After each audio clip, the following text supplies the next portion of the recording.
What is up, everybody? I hope you guys are all having a fantastic day. You guys can all see the headline here. U.S. surveillance of Americans must stop. I will say I'm honored to state that this video, as well as future videos dealing in privacy and digital sovereignty, are going to be sponsored by the XX network.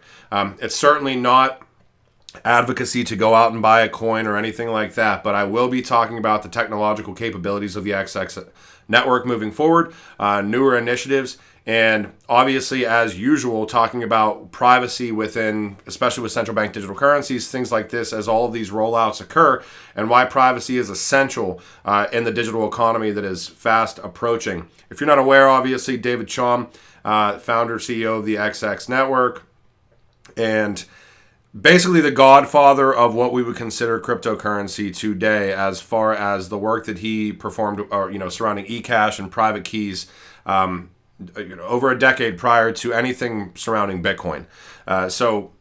Chris Larson was an early investor into XX when they were still branded as Elixir, Roger Ver, et cetera, et cetera. So you definitely have some players in the ecosystem that are worth paying attention to. And again, all of this is for educational purposes only. As usual, nothing is being fed to me. Everything within this video is my own research. I'm not trying to present you a narrative.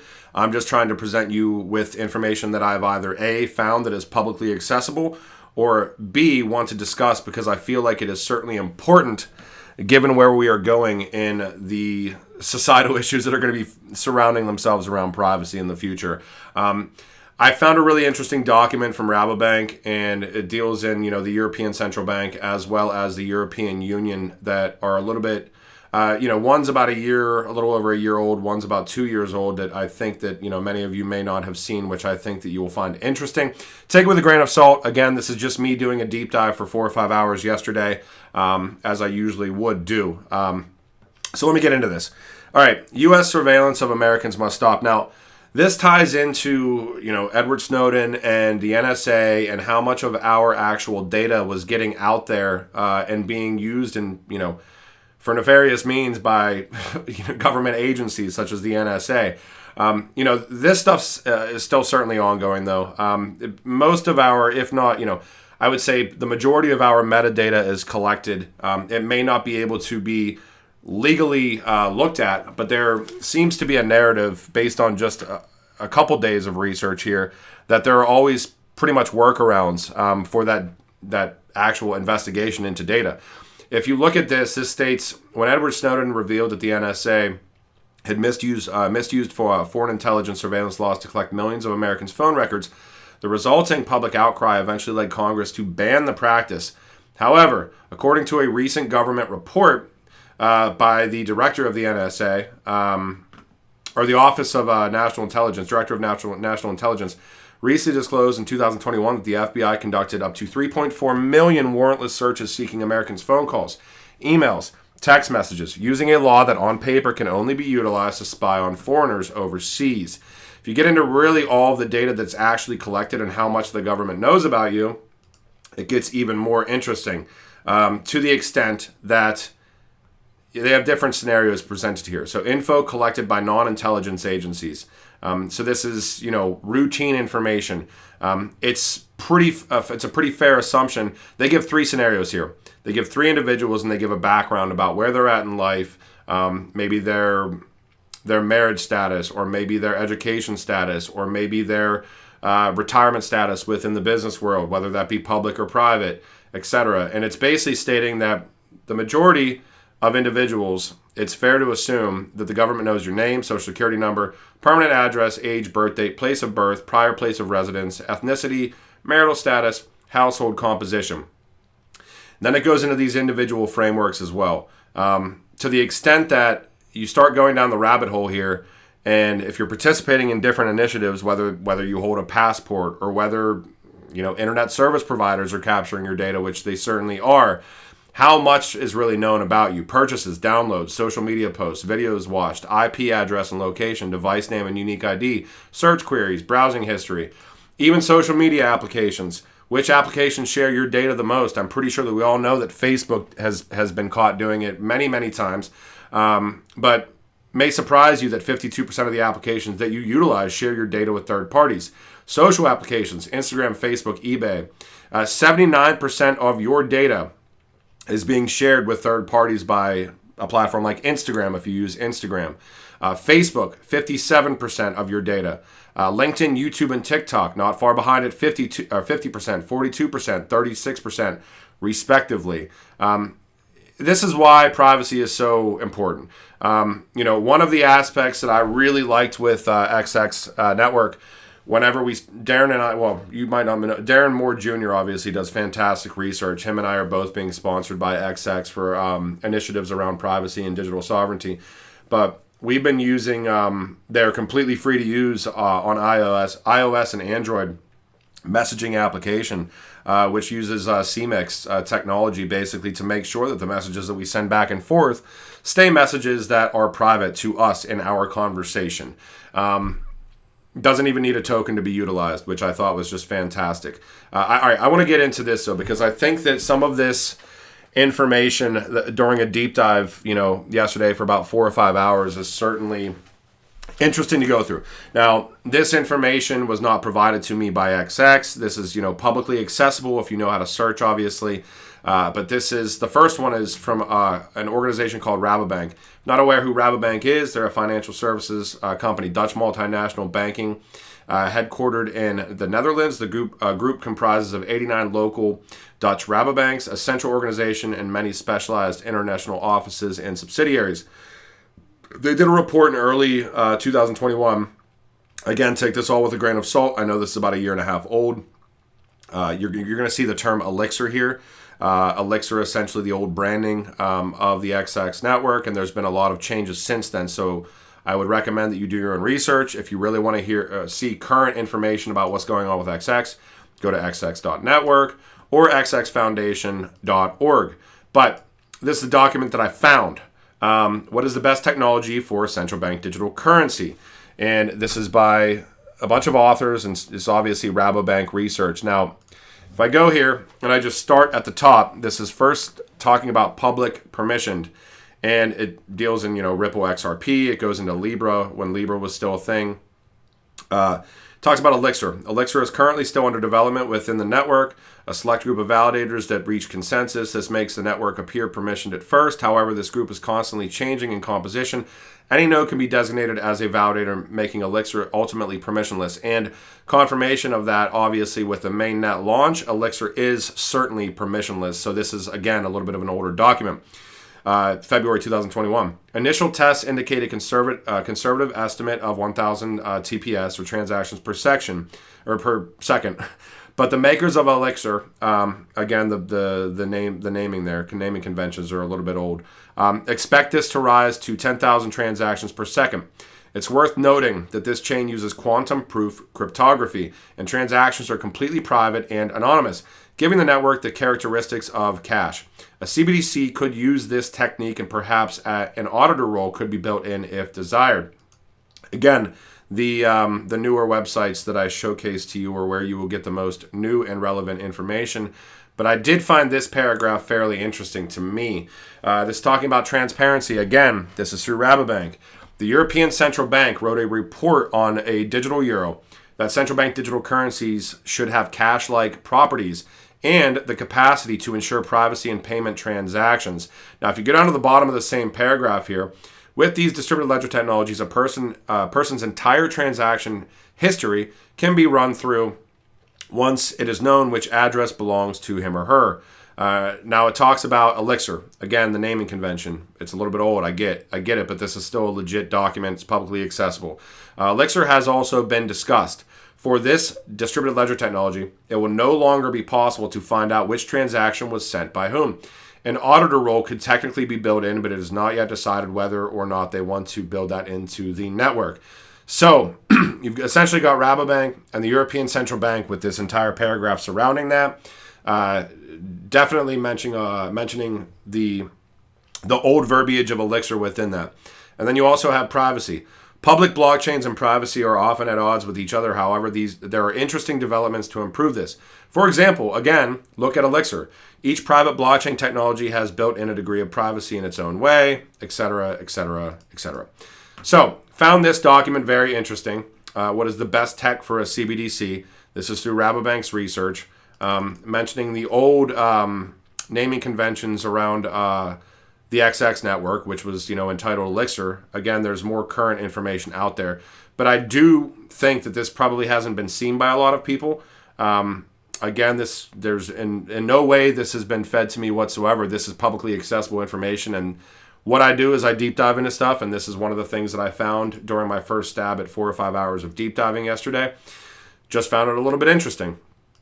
And on the back of that, another interesting document that I found yesterday during a deep dive was this European Union Horizon 2020 initiative that is called this Panoramix project. It does look like the Panoramix project in some shape or form has been funded by DARPA, which obviously deals in the U.S. government, military, et cetera, et cetera. There's not a ton in here, but I did find this. And again, take everything that I'm sharing with you guys with a grain of salt. There's much more current information, and this is all publicly accessible, but economic factors. Now, what they're doing here, individual exploitation plans. This chapter contains the individual exploitation reports by the project's partners. These reports note the work done in the last year of the project and should be in line with the final plan presented. Now, what this is really, let me get into the executive summary to give you guys at least a heads up. Hang on, I just had it here. Yeah, the final exploitation activities of the Panoramix project and the plans of each partner for further exploitation in the future.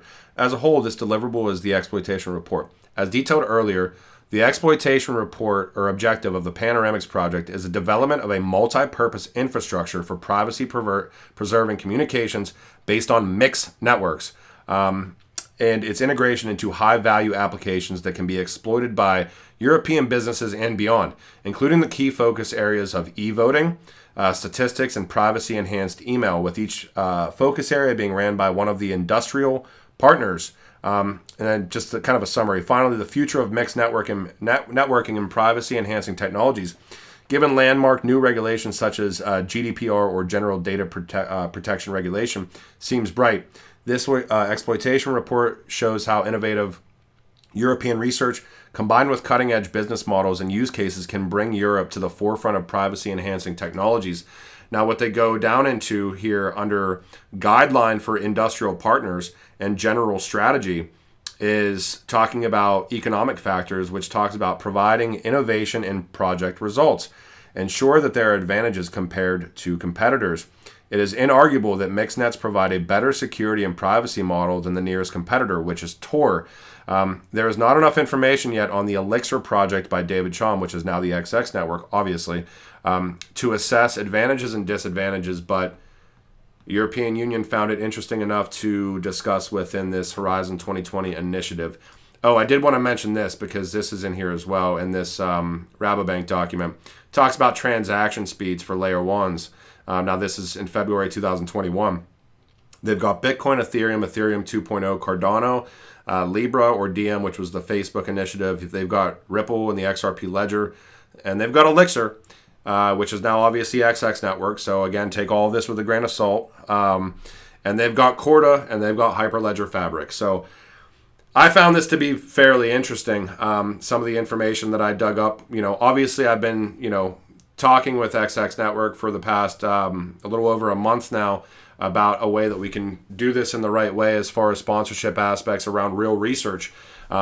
This is just the research that I do. So it is what it is, ladies and gentlemen. I hope you guys enjoyed that little perspective there, based on some of the stuff that I was able to find on, the first real deep dive for 4 or 5 hours. All right. But nonetheless, privacy principles and whether it be a digital dollar or whatever you would consider, whichever digital fiat initiatives are going on across the board throughout the globe are certainly going to be prevalent when we do see CBDCs roll out on a mass scale. This is from Chris Giancarlo, I'm assuming, with the Digital Dollar Project.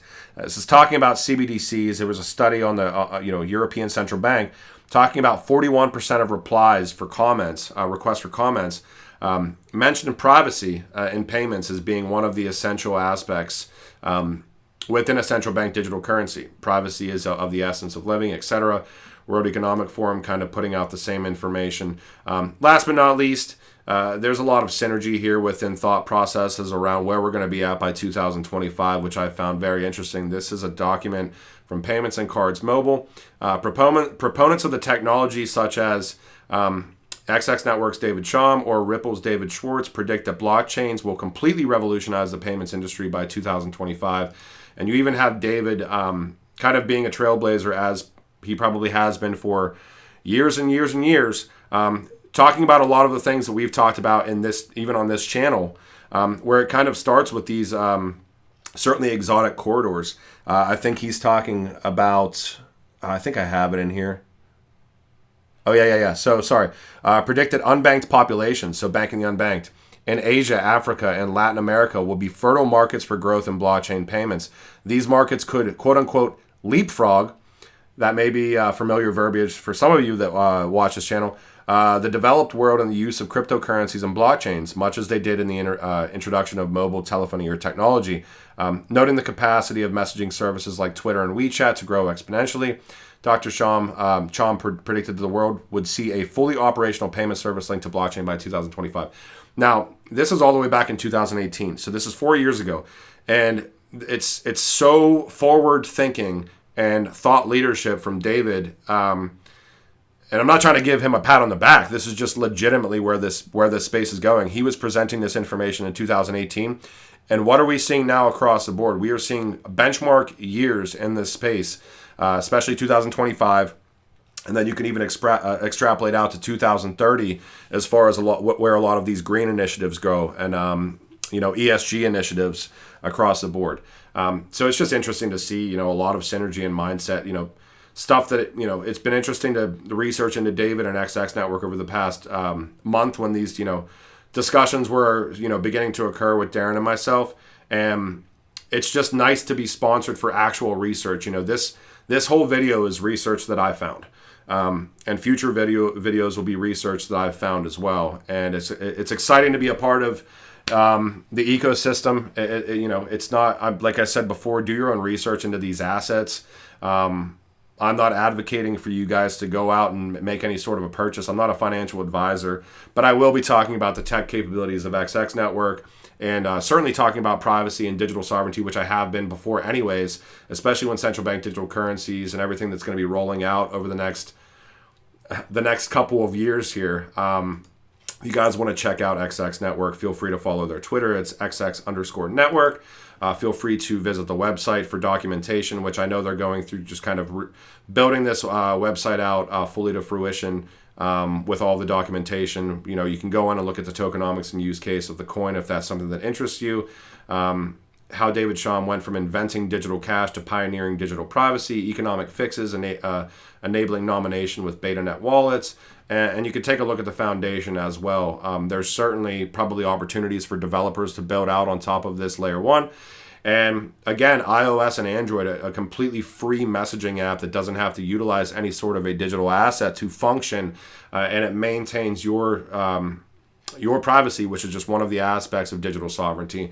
It's awesome to support, good ecosystems, and it's awesome to be able to do the research that I'm doing in a way that I'm being supported by good ecosystems as well. So hope you guys enjoyed this video. I hope some of this information was maybe new to you guys. And again, as always, do your own research.